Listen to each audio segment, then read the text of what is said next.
Hello dear students, you are most welcome to your channel CSE master. आज के video lecture में हम discuss करेंगे कनेक्टिव को। ठीक है, जो डिजिटल जो हमारा डिस्क्रीट मैथमेटिक्स है उसमें हम लोग लॉजिक एंड प्रूफ को डिस्कस कर रहे थे। इसके पहले हमने प्रीपोजिशनल लॉजिक को डिस्कस किया था। प्रीपोजिशनल लॉजिक में हमने देखा था कि प्रीपोजिशनल लॉजिक होता क्या है, डिक्लेरेटिव स्टेटमेंट क्या होते हैं, वेरिएबल्स क्या होते हैं। जो वेरिएबल्स होते हैं प्रीपोजिशनल लॉजिक में इनको प्रीपोजिशनल वेरिएबल कहते हैं। इनको capital A B C D से रिप्रेजेंट किए जाते हैं और इसके कुछ एग्जाम्पल्स को हमने देखा था। ओके, अब देखो आज के वीडियो लेक्चर में कनेक्टिव को हम डिस्कस करेंगे, जो कि अपने आप में एक बहुत ही इंपॉर्टेंट टॉपिक है। जैसे आपने डिजिटल इलेक्ट्रॉनिक्स में डिजिटल गेट के बारे में डिस्कस किया था, जहाँ पर वेरिएबल को कुछ डिजिटल गेट लॉजिक गेट से हम लोग कनेक्ट कर पाते थे। प्रीपोजिशनल लॉजिक में जो कनेक्टिव हैं ठीक उसी तरह से काम करते हैं। ठीक है, जो डिजिटल लॉजिक में आपने अलग अलग गेट के बारे में पढ़ा था, प्रीपोजिशनल लॉजिक में हम लोग वेरिएबल को कनेक्ट करने के लिए अलग अलग तरह के कनेक्टिव को डिस्कस करेंगे। ठीक है, काम वही है, बस नाम बदल गया है। ये डिस्क्रीट मैथ है, वो डिजिटल इलेक्ट्रॉनिक्स था, तो कोई प्रॉब्लम नहीं होनी चाहिए इसमें। ओके, देन हमारे जो प्रीपोजिशनल लॉजिक हैं इसमें टोटल 5 तरह के कनेक्टिव्स हैं। ठीक है, हाउ मेनी 5, और जिसको हम लोग कैपिटल V से रिप्रेजेंट करते हैं। एंड का रिप्रेजेंटेशन आप देख सकते हो। ठीक है, V को उल्टा कर दो। नेगेशन नॉट इसको कहते हैं हम लोग, कुछ इस तरह के सिंबल से हम लोग रिप्रेजेंट करते हैं। इम्प्लीकेशन या इफ देन इसी को कहा जाता है, इसको 1 एरो से रिप्रेजेंट किया जाता है। और इफ एंड ओनली इफ इसको हम लोग 2 साइडेड एरो से डिफाइन करते हैं। ठीक है, डिनोट करते हैं। ओके, तो बारी बारी से सारे कनेक्टिव्स को हम लोग डिस्कस करेंगे और बेहतर तरीके से समझने की कोशिश करेंगे, क्योंकि इस एग्जामिनेशन में क्वेश्चन पूछे जाते हैं अच्छे खासे। ठीक है, सबसे पहले हम फर्स्ट कनेक्टिव को डिस्कस करेंगे, जो कि है और। इसको कैपिटल V से डिनोट किया जाता है। ओके, और इसमें क्या है, इसमें यह है कि जो और है उसका वैल्यू ट्रू तभी होगा जब दोनों वेरिएबल में से किसी एक का भी वैल्यू ट्रू हो। ठीक है, किसी एक का भी वैल्यू ट्रू होगा तो जो और कनेक्टिव है वो हमेशा ट्रू वैल्यू देगा। ठीक है, यहाँ देखो जो ट्रू वैल्यू है ये दोनों ट्रू है तो ट्रू वैल्यू आया। इनमें से एक ट्रू है तो ट्रू वैल्यू आया। इनमें से एक ट्रू है तो ट्रू वैल्यू आया, अदरवाइज फॉल्स। ठीक है, तो इसको हम लोग कुछ इस तरह से भी डिफाइन कर सकते हैं। If both variable false then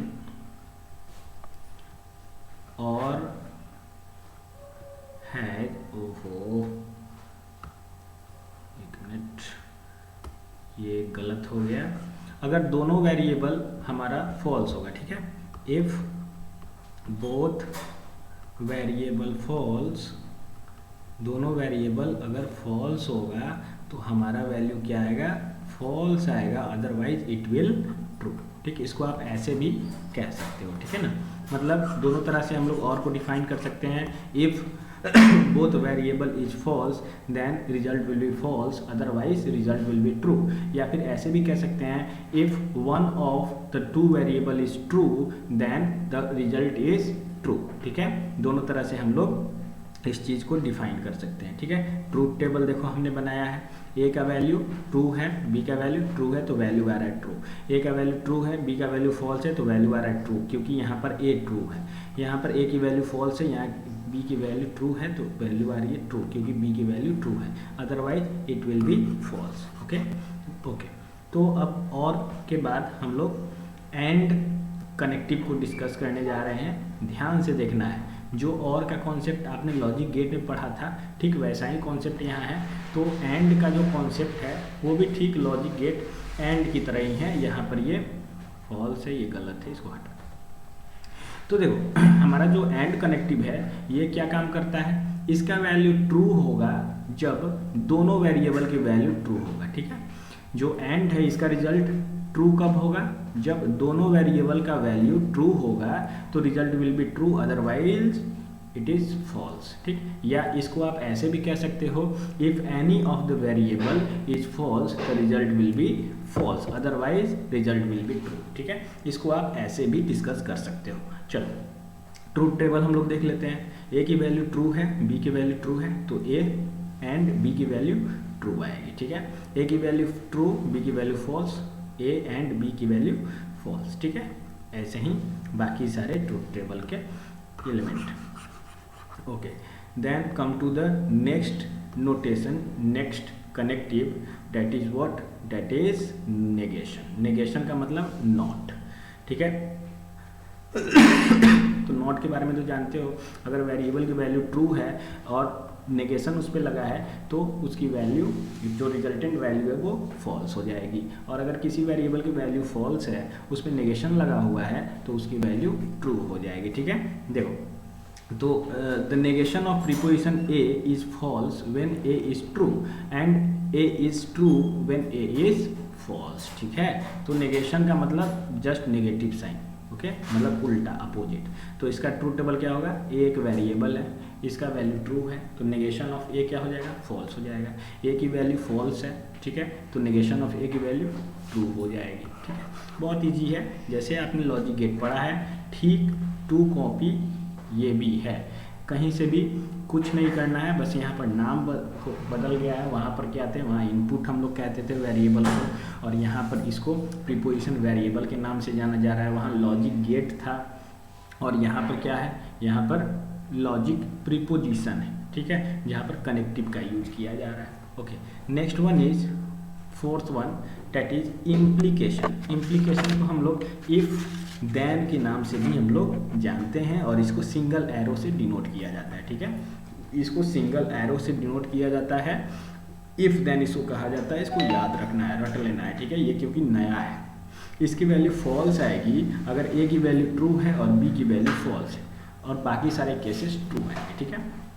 ए की वैल्यू फॉल्स होनी चाहिए, ठीक है, ए की वैल्यू ट्रू होनी चाहिए। मैं भी कंफ्यूज हो जा रहा हूँ, इसको आप ध्यान से देखोगे, ठीक है। इसकी वैल्यू फॉल्स आएगी जब ए की वैल्यू ट्रू होगी और बी की वैल्यू फॉल्स होगी। मतलब फर्स्ट प्रीपोजिशन वेरिएबल की वैल्यू ट्रू होगी और सेकंड प्रीपोजिशन वेरिएबल की वैल्यू फॉल्स होगी, तो इसका रिजल्ट फॉल्स आएगा। अदरवाइज बाकी सारे केसेस में ये ट्रू आएगा, ठीक है।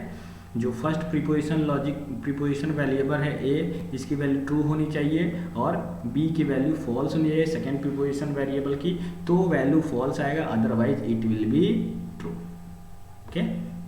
कोई कन्फ्यूजन नहीं है, कोई भी कन्फ्यूजन हो आप वीडियो को पॉज कीजिए, समझिए, और भी नहीं समझ में आ रहा है तो वीडियो को बैक कीजिए, उसके बाद समझिए, आपको समझ में आएगा। बहुत ही आसान कॉन्सेप्ट है ये, और पूरा अगर आपने डिजिटल इलेक्ट्रॉनिक को अच्छे से पढ़ा है तो डिजिटल इलेक्ट्रॉनिक्स में आपको ये पढ़ाया गया होगा कि डिजिटल लॉजिक क्या होता है, गेट क्या होता है, हूबहू वही चीज़ें हैं, ठीक है। यहाँ पर एक और कनेक्टिव का हम लोग यूज करते हैं, इफ़ एंड ओनली इफ़। इसको डबल साइडेड एरो से हम लोग डिनोट करते हैं, इफ़ एंड ओनली इफ़, ठीक है, डबल साइडेड एरो से डिनोट करते हैं। इसका जो वैल्यू है ट्रू होता है जब ए और बी का वैल्यू, यहाँ पर ए का वैल्यू पी और बी का वैल्यू क्यों डिनोट किया जा रहा है, ठीक है। मतलब कि first variable and second variable का वैल्यू अगर सेम होगा तो वैल्यू ट्रू आएगी, अगर दोनों का वैल्यू फॉल्स होगा या दोनों का वैल्यू ट्रू होगा, इसका मतलब ये होगा, ठीक है। मतलब दो वेरिएबल है, प्रीपोजिशन वेरिएबल, हमारे पास एक प्रीपोजिशन वेरिएबल ए है और दूसरा प्रीपोजिशन वेरिएबल बी है, ठीक है। दोनों की वैल्यू अगर सेम आती है तो वैल्यू ट्रू आएगा, ट्रू दोनों की वैल्यू सेम है तो ट्रू आया, फॉल्स दोनों की वैल्यू सेम है, फॉल्स ही है तो ट्रू रिजल्ट आता है, otherwise it will be false, ठीक है। याद रहेगा ये सारी चीज़ें। तो इस तरह का कनेक्टिव हम लोग यूज करते हैं अपने प्रीपोजिशन लॉजिक में, ठीक है। ओके, तो नेक्स्ट वीडियो में हम लोग जो डिस्कस करेंगे नेक्स्ट टॉपिक। आज के लिए इतना ही। आपको ये वीडियो कैसा लगा मैं कमेंट में जरूर बताएं। अगर वीडियो अच्छा लगा वीडियो को आप लाइक कर सकते हैं, अपने फ्रेंड्स पेज में शेयर कर सकते हैं। अगर आप इस चैनल पे नए हैं, पहली बार हमको देख रहे हैं, वीडियो देख रहे हैं, तो आप चैनल को सब्सक्राइब कर सकते हैं। थैंक्स।